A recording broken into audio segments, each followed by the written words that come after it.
ჩვენ არასოდეს ზურგი არ შემოგვცევია, არც ახლა ვემიჯნებით ევროკავშირში გაწევრიანებას, პირიქით, იმედს გამოვთქვათ, რომ ჩვენ გვაქვს შესაძლებლობაც, მიზანიც იმისა, რომ მოვემზადოთ იმ ღირებულებების გათვალისწინებით, რომლის გარშემოც იყო მთელი ჩვენი ერი გაერთიანებული.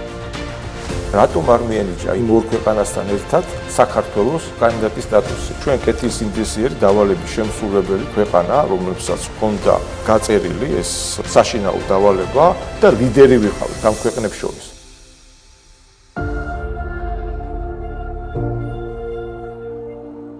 დიდი სურვილი გვაქვს ომი დამთავრდეს და ამისთვის ნებისმიერ ფორმატს უერთდებით. მსოფლიო საზოგადოებისთვის თვალსაჩინოა, როგორ ზომიერად, გონიერად და პრაგმატულად მოიქცა ჩვენი ქვეყანა.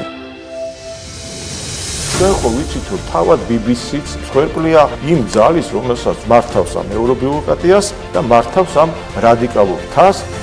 ის, რაზეც მე ვისაუბრო, ჩვენი ქვეყანა დღეს ესეთი ძლიერია, უდიდესი როლი არის ჩვენი საპატრიარქოსი და ჩვენი სასულიერო პირების.